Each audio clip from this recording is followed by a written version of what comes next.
welcome to the War Report for the 4th of May. And for those of you who were with us in Star Wars, may the 4th be with you. It is Star Wars Day and it is a holiday, and I decided to broadcast anyways.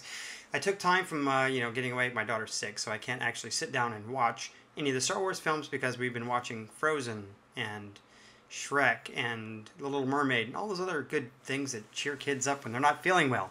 So, on to what happened this week in the critical moment. A couple things I want to see. First, I have to start the show off with congratulating Cirrhosis on hitting level 10 ranked in Hearthstone. Good job, Cirrhosis. You got the appropriate award. He was the first guild member to hit rank 10 or better. He said he had a good time. He also did very well. The season ended. He got his rewards and stuff, as did everyone else who was ranked. Got some nice cool card backs for anyone who is under 20.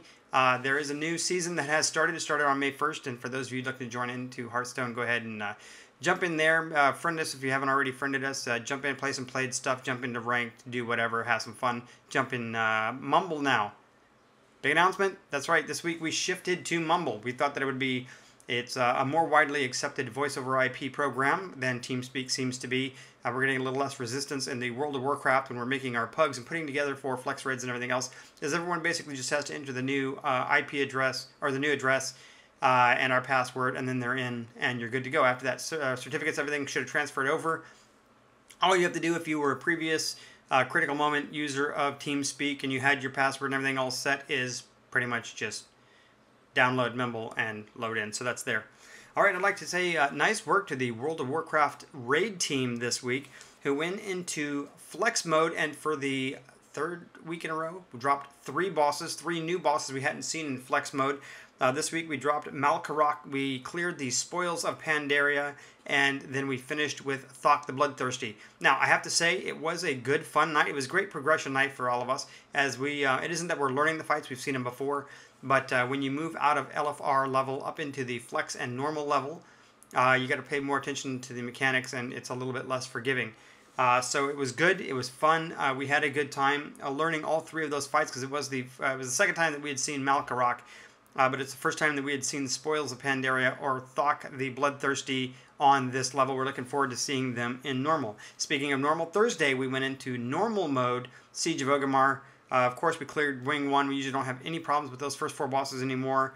Jumped in there. We had some problems for some reason. We just were not synced or clicking with what was going on with Galacross. So, we're going to be back in, I believe, on Monday night, actually. We're going to be going back in, I think, as an optional raid night for everyone to get in there and join in, and hopefully we'll down some more bosses. So what else did we do this week? We had New World Explorers that went on Friday night. This week was DC Universe Online. As you know, we were on a PvP server before, and it was okay when we had 5 or 6 of us who did the New World Explorers this week.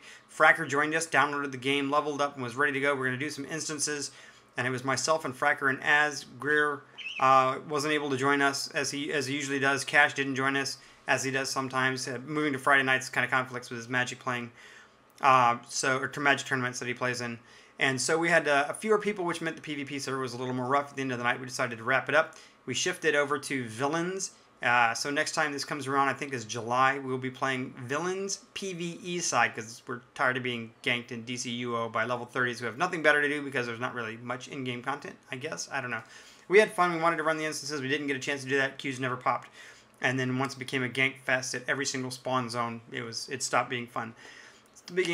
Continuing on with New World Explorers, this week we will be doing the Secret World, which is good, because Az and I have been looking forward to this. And Cirrhosis, you get that lifetime membership. Why don't you dust that off? Let's hit some Secret World missions. We will, last time we went in and we knocked out Polaris and Hell Raised. This time we look to be going back in there again, and we should be doing Darkness Wars and the Ankh, if possible, if everyone can get leveled up fast enough. Of course, I don't know how far Greer and I can do it. Greer, if he's available to join us, of course, both of us are in QL 10.2, quality level 10.2 gear, and as a healer and a DPS, we're usually okay with keeping people alive, so we might just push it just anyways and see how things go, but it depends on how hard things are hitting.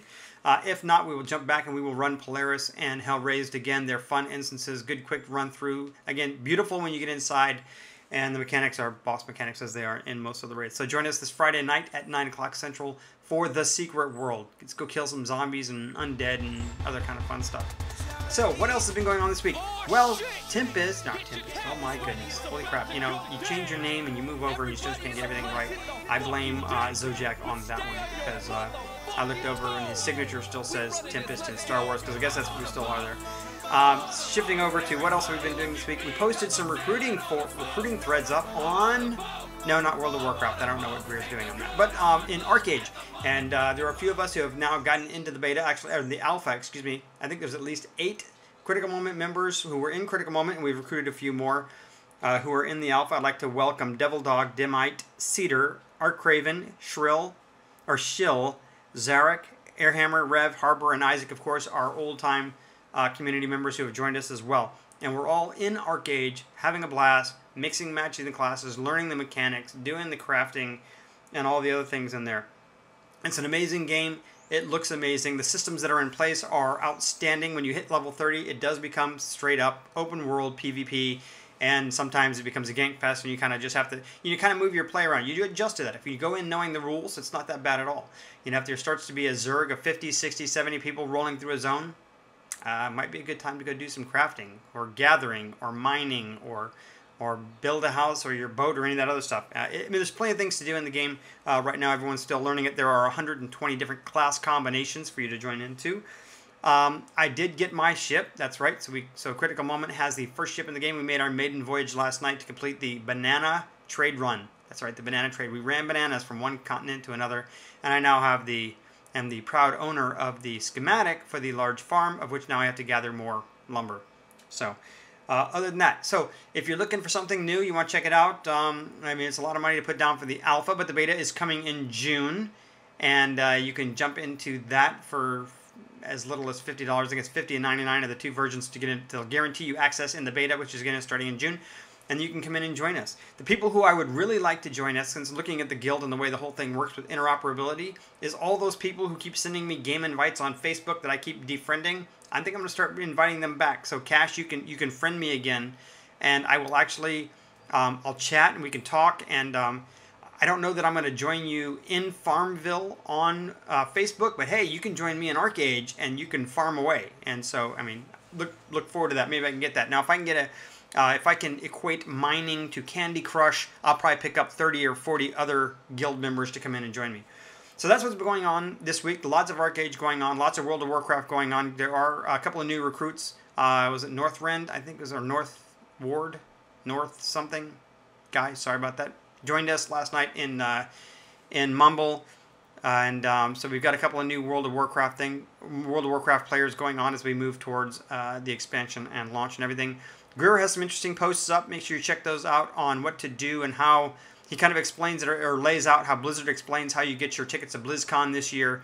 And so if you're interested in going to BlizzCon and hooking up and getting together with the other Critical Moment folks who are going, check that post out and then talk to Greer and start coordinating that. I expect that we will probably start recruiting more in World of Warcraft as well as we get ready to move forward. We're at the point now, there was some information released this week. I know we're going to talk about it on CritCast on Monday night, 9 o'clock, live on Twitch. CritCast, episode 2 will be up. Where Greer and Asmai are probably going to talk about the changes they're making to Mythic, which means you can go into Mythic, which is a 20-man hardest level dungeon.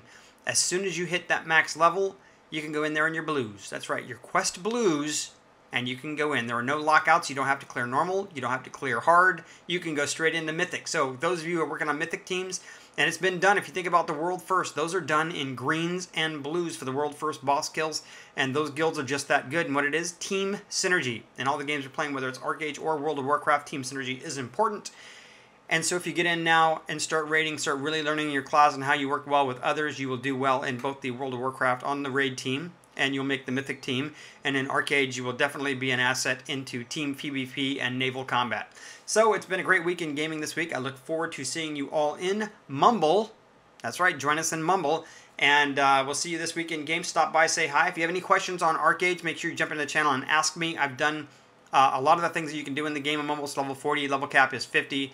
I've been crafting. I've been gathering. I built a ship. I'm going to build a house next, I think, or those kinds of things. Ask some questions, this and that. If you have any questions on World of Warcraft, the World of Warcraft guys, Cash and Az and Greer, are always active and in there. Anything else, everyone have a great week in gaming. I look forward to seeing you in gaming, talking to you in Mumble. Bye.